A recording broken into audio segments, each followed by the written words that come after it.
Alrighty guys, welcome back to another exciting deck profile. It's been a while since I've been here, but that's because it's been the off season and now we finally have our first regional with 108 players from Bayswater. And who do we have here? Josh Vine. And what did you place in this regionals? I came fourth playing Mekk Invoked. Mekk Invoked, that is something you don't see every day. And we are here to deck profile it because it is a popular demand and everybody wants to see it. And quite a few people ask for it. yeah, and Josh can't wait to show it, can you? Nope. Alright, I'm gonna just go straight into the deck profile because that is why you're here. So let's go into it. Sorry, one thing before we do that, I want to do shouts at the start. Sure. So shouts to Steven Singh for covering my shifts and letting me playtest, because without that, like I wouldn't have been able to go to the event at all and play. So huge shout outs to him and to Ashoka for driving me there so I could actually again play at the event. So huge shout outs to both of you guys. Awesome. Cool. So we'll get right into it. All right. So I'm gonna like order these a bit differently, like not Monster Spell Trap, because I think it's more relevant. But so 3 Alistair. Yep. Obviously this is the card you always want to see. There was a few matches where I would go either without seeing this or without resolving it, but like it's the heart and soul of the deck, but you don't need it to win games. You have other cards with that. And then to grab the Alistairs, 3 Magical Meltdown. It's just more copies of Alistair. Same with the 1 copy of Terraforming. It sucks against Thunder, obviously, because you can't search, but you have to try and see Alistair as much as you can. It's a necessary evil, Yeah. basically. And then for the Mekk Knights, 3 purple. This is the one you want to see because it gets you into all of your other ones and it comes back later, so it's just a free body. It's really big. All the Mekk Knights are just huge free damage. Big smack. Yeah, and then 2 blue. This one's not as good as purple because it doesn't, like, this is what you search off the purple. Whereas if you start with this, you're down 1 card. It's also level 5, which is not great. Like this being level 8 is really helpful. The one Indigo, which is also level 8. This is nuts with the trap because you flip the trap up, negate something. Sorry, you flip the trap up, bring this back, negate something in the same column, and then use this effect to move and negate another effect. It just shuts down turns by itself, which sounds ridiculous because all it does is move, but it's really good. And then the last Mekk Knight is Yellow Star. I chose this over red because red doesn't deal with any issues your extra and main can't already deal with. Spells and traps like set back-row decks like Subterra and Altergeist are the hardest matchups. So playing another card that helps you with that seems like a no-brainer. And then the second last starter / extender card is Invocation. So it might seem weird because this is, you have to play it because you're playing Alistair, right? And you have to search it. Playing 3 might seem a bit weird, but they always negate the Alistair because it's correct. But then if you just have this, it doesn't matter. It can also, if you draw this and you can summon the Link monster, you can also just play because its name is Alistair. Yeah, like this card's just crazy. And then 2 Desires. Sorry, so it's 2 and not 3 because I cut the 3rd one for Upstart. You need to see your cards as quickly as possible because it's 40 cards. These just accelerate you there. I'm playing as many +1 cards as possible because the deck struggles with advantage in the late game. So if you can generate advantage early on and just kill them, that's the goal. And then 2. So these are the hand traps now. 2 Phantasme. So I chose 2 of this over all the other ones. I tested ratios. This is the worst one to see in multiples. So if you have 2 together and you're playing against like Salad or Orcus or something, it's probably fine because you shuffle away the other one or whatever. But a lot of decks don't actually link summon, despite the fact that they're playing like 10, 12 link monsters in their extra deck. Like against Thunder, they'll just make fusion monsters, and this is dead. Like I always side this out against Thunder. But it's still really good, so that's why I played it. Like it's a $130 card or whatever. 3 Ash. This is the best hand trap. well, arguably the best hand trap. It's the best hand trap against every deck. It is very generic. Yeah, It hits almost everything. exactly. It also helps mix Poker Trio, right? Well, kind of. Your extra deck facilitates, so whenever you have Alistair, you just always have access to all of your fusions. You don't need anything engraved, which is nice. But yes, if the Almirage gets banished or something, you can use the Ash. There was one game where I opened 3 Ash in my opening hand against Thunder, and somehow I still won that game because I top decked the Super Volley. And then 3 Nibiru. This is the best bomb card in the game at the moment. If you're playing against someone and you're playing a deck that summons more than 5 times and you're not playing around a potential Nibiru, you're just playing wrong. Like, you need to respect this card. Everyone is most people are main decking it, a lot of people are side decking it. It's insane. It will be in your 55. Let's put it that absolutely, way. Absolutely. Yes. The other thing is the token can sometimes be kind of hard to clear.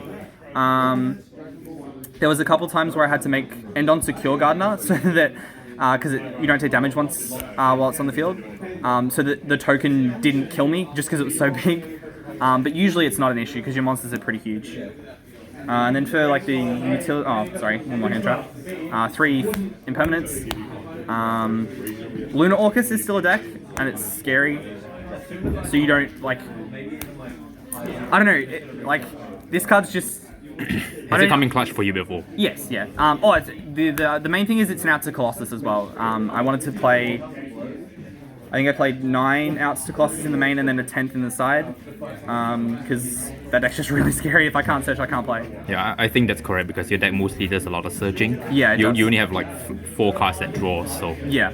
Outing Colossus is probably very pivotal it is very to your important. strategy. Yeah. Yeah. And then for the utility / bomb cards, 2 Cosmic Cyclone. I wanted to main deck some form of spell trap removal. And I think that's probably the best one right now. Yeah, so with Orcus around, I think that's correct. So Orcus and Salad, this just clears the counter trap, and then your Alistair can resolve.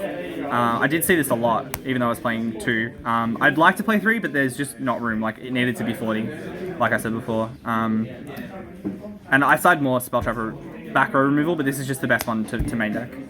And then 3 copies of Super Polymerization. This card might be better than Nibiru. It's definitely should not be at 3. I resolved this probably 6 or 7 times yesterday, and every single time I won. They can't respond. You're making an extra monster. It's ridiculous. This card's insane. Even if they don't have anything, just in battle phase, fuse your board together for another monster to kill them, which I did a few times. And then 3 Mind Control. Any Ghost second deck should be playing this. A lot of decks should be siding this because it either baits a negate or gives you free link material, and is an out to Colossus, which is very, very important, obviously. And just having more cards to play with and taking away cards from them is great. There was one game against Axel where I had this and no real starter cards to play. I had a Desires, but I knew he had Raw in the back row, so I mind controlled his Balinks to turn off his back row, and then Desires into Alistair and some other card, but then I could play because his back row was turned off. So even if you're not killing them with the monster, it's still really useful. And then the 40th card is World Legacy Secrets. Some lists don't play this card, and I don't understand. This can just win games by itself. So for people that don't know, when you activate it, you can revive a level 5 or higher monster from your graveyard. That's any monster. So usually it's a Mekk Knight, but it can be Macabre or Lancia one time, just to skip their turn again, which is great. You combo this with Indigo and just lock down their board. This is kind of the only brick, but even if you draw it, you can just set it to summon a Mekk Knight, so it's not that bad. So this is a gold second primarily deck, is that correct? Yes, that's correct. They will usually force you to go first game 2, but that's fine, we're prepared for that. But that's it for the main deck. Awesome. Do you want extra or side next? Extra, please. Extra, no worries. Field center and token. So we have 1 Almirage. This card made the deck a lot more playable because going first is no longer an issue if you have Alistair, because you just normal the Alistair, link into this, set the invocation you search, you can summon a Mekk Knight, and you're ready to go. And it's a fire for Poker Trio as well. And then Secure Gardener. This is a light for Macabre, so Alistair is always Macabre. Like I said before, there was one game, or a couple games, where I summoned this to just survive. It sucks that it can't be used as link material, but you can tribute over it worst case, if you're just playing with Mekk Knights. But overall, like, I was really glad I played this, because I was testing not without it, and it was very crippling. One Underclock. This will come out once IP is legal. I just wanted a link 2 that I could make that was generic, because the Morningstar needs a Mekk Knight monster, and the Alistair link needs different types and attributes. So like if you super poly them and have Alistair, you can't make those monsters, so I needed something else. I never summoned it, but I'm still glad that I played it for that, in case that scenario came up. One Meltdown Invoker and one Morningstar. These are the link 2s you summon all the time. The going first combo, if you have Alistair Mekk Knight, always results in Macabre being the 5th summon, so Nibiru doesn't do anything to you. They can choose to activate it, which happened quite a few times actually, and you just negate the Nibiru. I probably summoned this more, just because of its protection, that Mekk Knights can't be destroyed by monsters in different columns. And it searches the trap, obviously, which is nuts. Whereas this only searches the invocation, and most of the time, like, I only play 4 fusions, so it doesn't really come up to kill them with this, but it came up once or twice. One BLS. So, I know this card's like $100 or whatever, and it seems really good, right? Because you play high level monsters, unaffected, can't be targeted. But it's bad against Thunder, because they can always attack over it. It's bad against Orcus, because they protect with Ding, and so it's not destroyed, and Ding just sends this. It's okay against Salad, but again, Banelix protects.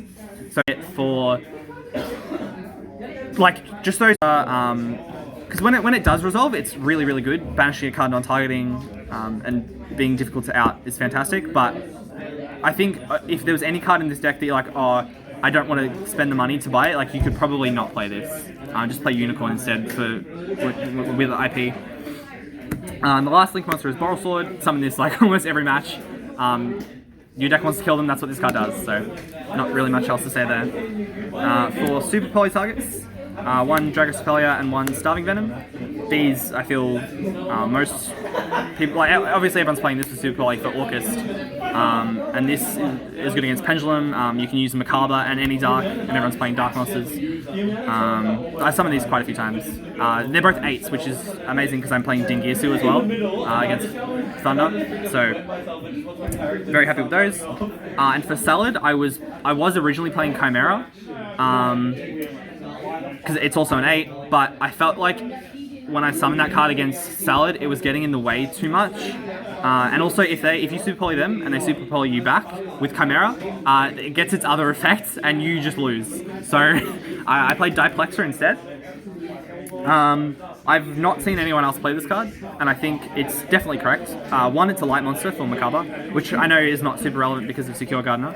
But the other thing is you can tribute it, so it clears itself, and your opponent can't activate Spell Trap, I think it's Spell Trap, cards and effects during the battle phase. So it just makes it easy for you to kill your opponent, which is what you want to do. And I summoned this a few times against Salad, where they thought they were safe from Super Poly because they had a Link monster and Sea Archiver.